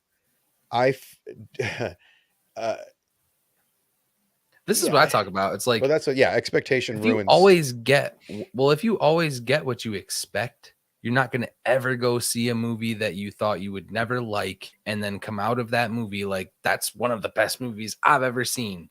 I've had many of those moments. I love going to movies that aren't like comic book movies. Parasite is just a random like Netflix movie, I think, that I saw a few years ago. It's one of the best movies I've ever seen and won all these won awards. a lot of awards. Yeah, so it's like, you got to get out there, you got to diversify, and especially if like the stuff you're watching is not living up to expectation, you're just sounding like a broken record at this point. Like, I don't understand going into a live stream week after week, episode after episode, and these people are just like, well, I feel the same. I don't have anything to speculate on, not a whole lot of theories to talk. Like, I don't know how that's exciting. And, where do you get your excitement from if you're a fan? I don't know. Yeah, I totally agree. All right, so with a half hour to go before we officially close this out, here is a screenshot that I was talking about that I found today, and that was said that they left in the trailer. The speculation is this Shin either knocked out or dead in the background after Ahsoka meets the both of them during before the Balin fight? Does Shin come at? Is this No way. now? Are they going to play homage? Now this is something a lot of people haven't thought about. Is this an homage to the Dooku Anakin Obi-Wan fight where Shin rushes in to take out Ahsoka and Ahsoka's like, and basically throws her against the wall, Oh my! and then And then mom and dad can finally have a conversation while the kids are sleeping. Dude, and everything they talk about, it'll just be another thing the master can keep from his apprentice. I'm just saying, like, it seems like what a great time. Sabine does it. I don't think Sabine. Oh, I mean, it'd be cool if Sabine does it, but I think she would be there, like, helping. But it would be cool if Sabine did it. But what if Ahsoka just is the Dooku in this moment? Right? What if Ahsoka She's overpowering both of them? Overpowers Shin just with her sheer ability to use the Force? Like, picks her up, slams her against the wall. She's unconscious, and then it's mom and dad are going to have a talk. And then she heard. Then this is where Balin gives Ahsoka all that "I knew your master" shit before they fight. Sabine told her about that "you have no power" line, and She's like, she took that personally. Bitch, I'll show you my motherfucking power. I'm just saying, it seems like Shin. This could be Shin in the background here, lifeless while the two fight. Really, it's just Hugh Yang. Yeah, it's just Hugh Yang in the corner, just hanging out, taking a nap. Powered down again. Look, I'm really excited about this episode. It seems like we're going to have a lot of fighting. It seems like we're going to have a lot of forward progress on the story. We're going to get to finally hear Balin's story about Anakin. It seems like they were teasing that a lot, and that could be some more insight into Anakin. Maybe these two train together. Word on the street is that Balin is an apprentice of Dooku. I love that, dude. If I knew you'd like that. That's why I was saving it for the end. Say Jensari before the end of this. They're going to another galaxy. Oh man, I don't know if it's as deep rooted in legends as I want it to be. The Jensari will be who they are, and it's all connected to Dooku. It's all connected to the Jedi archives and a tome they found, and they all left during the Clone Wars when Dooku was trying to do the same. That's what I'm saying. Come on, Dave, do it. That's what it feels like to me. It feels like because we know that they're Padawans. Yoda he's training trained people. Well, you got to think about it. Yoda trained Dooku. Dooku trained Qui-Gon. Qui-Gon trained Obi-Wan. Obi-Wan trained Anakin. Anakin trained Ahsoka. But Dooku had more than one apprentice over the years. And so Balin could have been his apprentice after Qui-Gon, because Qui-Gon was far older than Obi-Wan as far as master. I'm going to go break down the fighting stances. So, well, look at it, dude. Seriously, it looks, I'm just saying, and Dooku didn't adapt. There's a lot of things people don't know. Dooku didn't want a traditional lightsaber. That's why he went with the curved hilt, because he didn't want to be anything like Yoda, right? Could Balin be the opposite? I wanted to go more traditional because my master is different, right? There's so many little pearls that could be in here. So that's the recent rumor that I heard. The line he says, you do come from a long line of non-traditional Jedi. Bro. Just saying. Yo, if this is the same lineage. I'm just saying. God damn, I love Star Wars. Look, he holds himself in the same stance as Dooku. He holds, Dude, I got the stance. I've been staring at him all stream. I got to bring it up. Sorry. Telling you, dude. I'm obsessed with this dude. Dooku, just saying, I'm not just some fool that Star Wars theory. You know why I started my channel, bro? You guys know why I started my channel, right? Yes, Skywalker Academy. Yes, that's what I'm saying. He's part of the Skywalker lineage, dude. He. This is what I think. If anyone wants to Wikipedia that's what I think.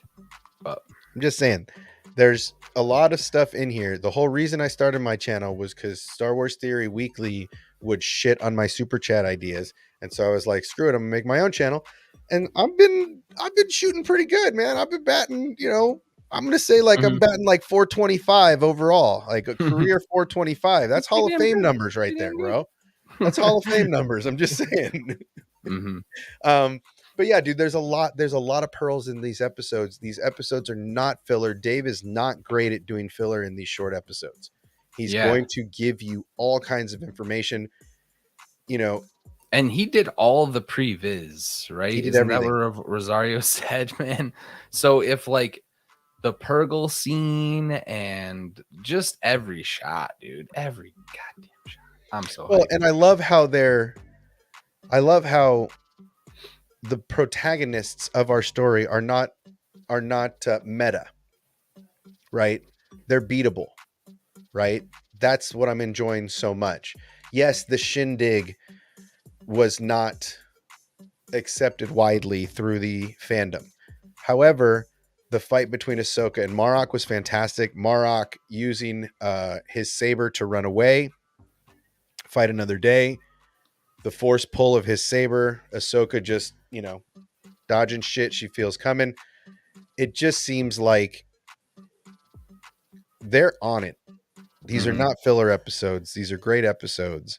Mhm. And everything we're getting is just going to take us, it's just taking us forward. There's no holding ground here. They're not staying in one spot for a whole episode. We are all over the map.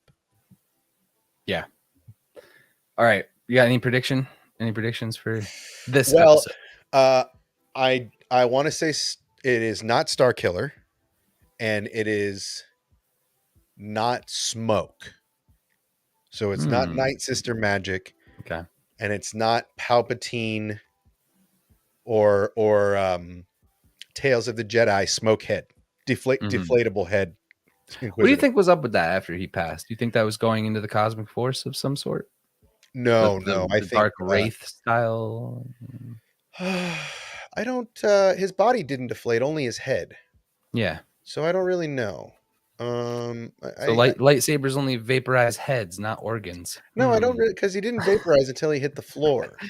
So I don't Yeah, I really just know. thought that was like someone pulled that up. I saw the clip. I'm like, that is Unique. making me lean more towards the same treatment for Marrok after he dies. I I could see hope there not. not being a head in there, but I hope not. I hope that there's more to that meet was not the eye. choice. I do think I definitely think we're getting our Sabine call to action. So we're going to finally get a definitive answer this episode, whether she is force sensitive or not. If it doesn't come out this episode, it's not coming out at all. That's my Mhm. call. And we are going to get awesome lightsaber scenes, dude. This is going to be Yeah. one of the better lightsaber episodes. I think one of the better fight scene episodes. Yeah, I hope that Marrok turns out to be an Inquisitor. I think it'd be cool if he was the last Inquisitor and that like this is just another bookend for Ahsoka. Ahsoka is the Jedi that ended the Inquisitors. She's killed multiple, right? She took sabers from one. I'll argue that the one in Tales of the Jedi is a different one still. I'm still going to argue that those are two different Inquisitors she's killed. So if she kills Marrok, that's 3, whatever. Headcanon, I guess, because it's in a book, something. But I think she's going to dust Marrok. I don't think it's going to be close. I hope we get some info from him, though. No, and I think this is the episode that we are going to get the Anakin episode 2 stance.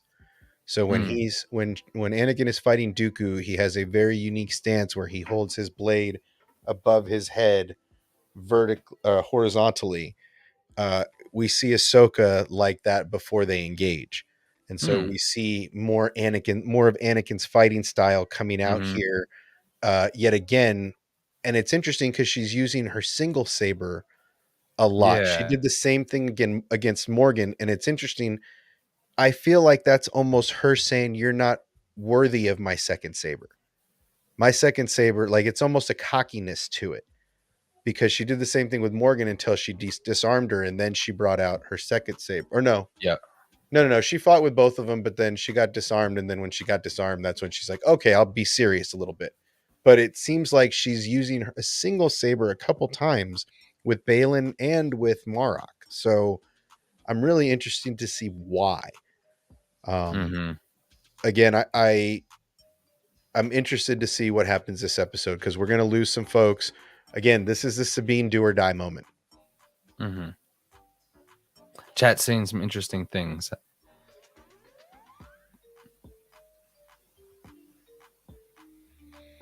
Okay. And that Ahsoka will die? Do you think they'll kill Ahsoka in this series? I Do you don't. think? Yeah, I don't either. I hope she lives my life. I do agree Balin wants World Between Worlds. I think he has some knowledge, maybe. Yeah, If he was an apprentice of Dooku, I don't think we're gonna Dooku helped. Yeah, I don't think we're gonna get World Between. I mean, again, I could see us not even touching the World Between Worlds. Okay, but hold up.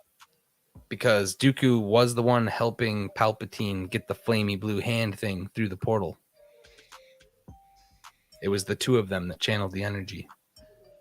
We didn't see Dooku, but yes. Well, I thought we did. No. I thought Dooku's in some of those scenes on the other side of the mirror with him.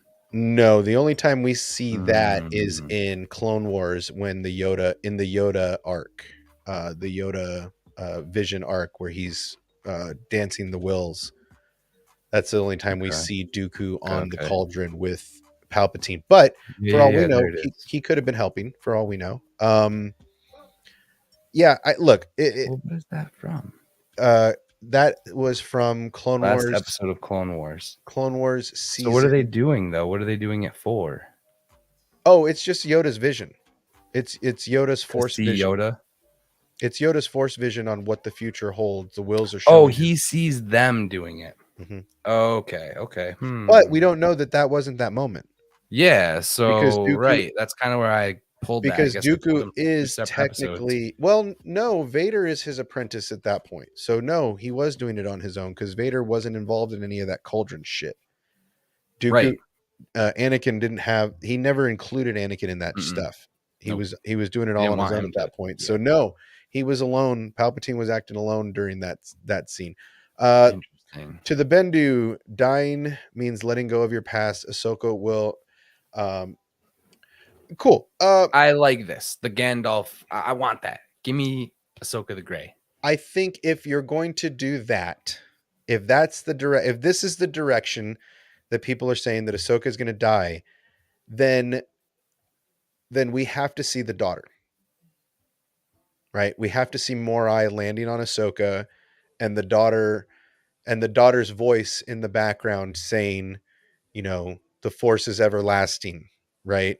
The Force, like one of her lines from the Mortis arc would be that moment where Ahsoka lives again, right? That would be the only way you can tie that in. The only way you could do it properly would be to bring a Force ghost-ish essence of the daughter as Morai lands on her shoulder to see even if it's just the feet of the daughter, the ghost, the dress, the whole thing, not even a face.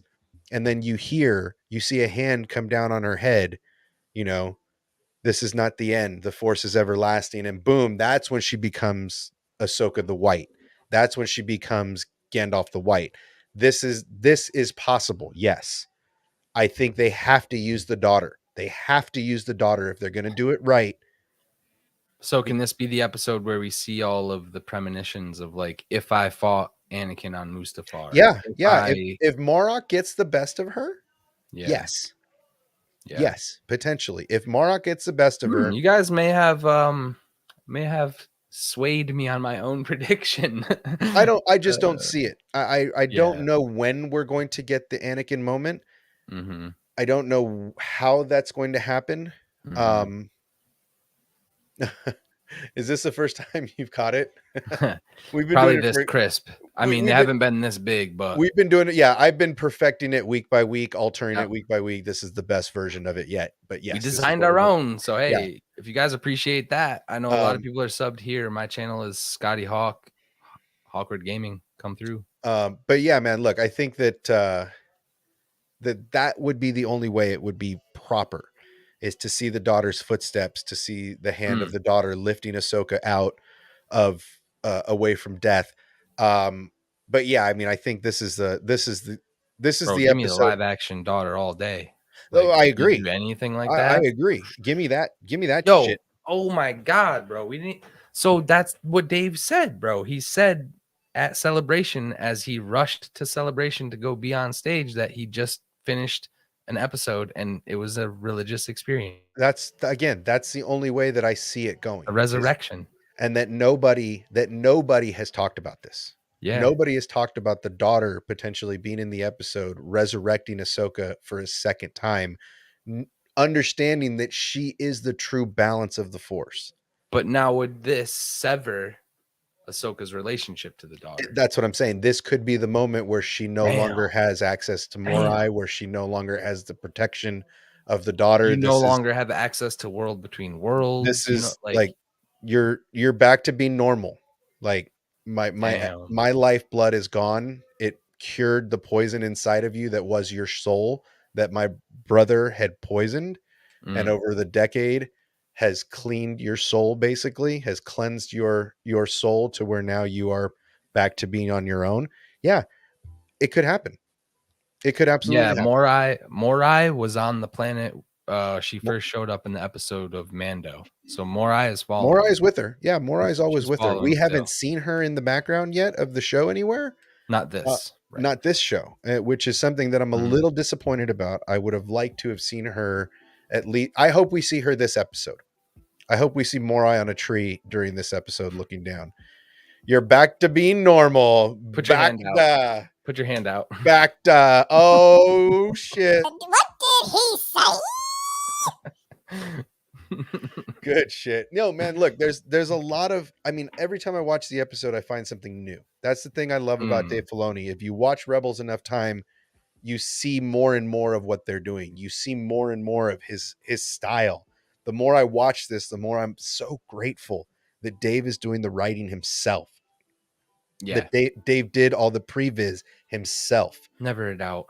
He may be handing off directing roles so that he can EP and watch from the background and produce, but this is 100% Dave Filoni storytelling, and I love it, dude. It's peak Filoni.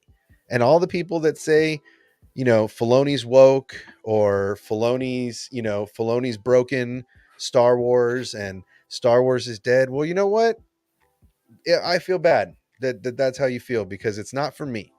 I am very much loving everything that Dave is doing. I am very happy with the show so far. I haven't found anything that is really truly off-putting. Yeah, it's just so much new. How could it be off-putting? Like, your Force Awakens stuff is triggering for people, sure, whatever, but I feel like that can be written very well. Very well. And I will always harken back to Joe Costa knew, man. The Force will find its vessels. The Force has been awakening in people forever. Yeah, I really feel like this awakening, this Force awakening, if Sabine is Force sensitive, I don't feel like it's going to be there, but I could be wrong. If it ends up being a thing, it doesn't bother me, because the Force awakening, it just happens, right? I mean, again, it happened with Rey, it happened with Luke, it happened with Leia, right? We didn't see Leia. We didn't see Leia force pulling, Ewoks, or force pushing Ewoks on top of stormtroopers, right? It's a there are none. Like, it has to awaken in somebody. There are none. Like, there were tens of thousands. I'm saying there were tens of thousands of these mofos running around during the High Republic, Old Republic. Now there's like 5. So the Force is like hemorrhaging, and it's like, we got to awaken in some of these people. Well, but I mean, again, it's, Leia as a Jedi Luke had to teach her. She didn't just have these Force abilities. Ahsoka is one of the few characters that I've seen as a young child, as a 1-year-old child, that has Force abilities. Right? Yes. Even Anakin wasn't showing at 1 year old, right? This whole idea that Luke is 10 years old when we see him in Kenobi. And what does Kenobi ask? Is he showing? No, you just want to know if he's showing. What does Owen say? You just want to know if he's showing. Well, he's 10. Right. He's not showing any Force abilities. Then we fast forward a couple years. He's 19, no Force abilities, until he meets Ben Kenobi and starts exploring it with a master. Right. Same thing with Ezra. Same thing with Rey. Same thing, all in all. So why is this such a big deal? To the knowledge of it, right? Why is this such a big deal if one day Sabine is forced to use the Force? It's forced to awaken. The Force is forced to awaken in somebody at a time of necessity. Dude, and another storyline that I love that I parallel to this all the time is Doctor Strange. Yes. Like, when Doctor Strange before Doctor Strange knew this new medicine, like it's just an unknown medicine to him that heals people. We were going all the way back to acupuncture and your chakras and stuff. And once he realized in text, this is literally what they're saying, it like unlocked a part of his brain he didn't know Right. existed. So it's the same thing with this Force stuff. Once Sabine understands how to get rid of her guilt and let dude, go of her, it's all here. yeah, It's all the weight. It's the weight. possible. The weight of your guilt, the weight of your Mhm. life, the weight of your stress doesn't allow you to connect. They keep talking about her being Mandalorian, how Mandalorians are the type of people that just eat that shit. They're like, oh, I Mhm. have feelings and they suck. Bury them down in the bowels of my body, right? Like You know, that's it. she knows who Tar Vizsla is too. There's a Dude, whole episode where they go out there and destroy one of the statues. Like they she know knows all about it and she yeah. knows all about the Force. It's just a She's matter holding of back. she's She holding feels like she killed her if people. she is Force sensitive, she is holding herself back. That is the end of it. 100%. I don't necessarily want it to happen. It's again, let's be real, guys. I'm not on the let anything happen, but if it happens, there is precedent. There is previous precedent that shows that this is a thing. So let's not be angry. Let's not throw stones in glass houses. Let's accept what the apprentice, the newly knighted Jedi that is Dave Filoni, let's let him tell us where we're going. Mhm. Yeah. Again, I'm loving it. Last thoughts? No, I mean, I love the conversations, after the breakdowns of the episodes. So if you guys have theories, comments, like I come back, I read them. I try to bring stuff into these, week to week. Yeah, as do I. And I try to comment on anything. So if you have any ideas we didn't cover, put them down in the comments down below, and we will, of course, talk about it. We may bring your chat or your comment into the show next week. But yeah, we try to do these on Mondays. I try not to stream on Tuesdays. There's so many people on Tuesdays, pre-shows, watch shows, reactions, after hours, all of this stuff on Mhm. Tuesdays. It's too hard to do Tano Tuesdays without getting sucked into the algorithm and lost. So we try to do Mondays and Wednesdays is what I try to do. If Matt is not doing way back Wednesdays, sometimes I give you guys a couple days to catch up because not everybody can get down on the episode right away. But yeah, I mean, Jedi, he was the apprentice. He is now the master. He's got Jon Favreau that he is mentoring now and showing the ropes. So again, if you guys have anything you want me to talk about, again, comment, let us know. We will gladly bring up your chats. If you guys want to get in on the conversation, that is always an option. But remember, we like to see faces here. We don't like avatars. We want real people. So if you want to come on, bring your face. His name is Marrok, and he's a person. Okay. My name is Marrok, and I'm a boy too. Yeah, as always, thank you guys for being here. As always, my cohort in crime, Scotty Hawks, get over to Hawkward Gaming here on YouTube. He's on I've been Twitter. pushing out Star Wars shorts, so it's not Yes. just gaming. The shorts are funny. People The like shorts them. are fun, and they're on here. He's on TikTok. He's always on Twitter, throwing some fun stuff on Twitter. Mhm. He'll be with the wife on Wednesday. Okay, so we're going to be back on Wednesday night, barring anything crazy happening, because Matt is not doing way back Wednesday. So we'll be back after Wednesday, probably around 5 to 5:30, like we usually do. And again, thank you everybody for being here. Don't forget, tell the people in your life how you truly feel. You never know when things are going to change. Also, I want to say a big farewell to Jimmy Buffett, an American icon, somebody who brought a lot of joy to a lot of people for a lot of years, died of skin cancer. So Godspeed to him. And my one of my early mentors and early as a fan, Bob Barker is no longer with us. So that's why I always sign off the same way I do, as an homage to Bob. So don't forget, get out there, help control the pet population, get your pet spayed or neutered. And always thank you guys for being here. We're going to get out of here. May the force be with you. Peace. Bye.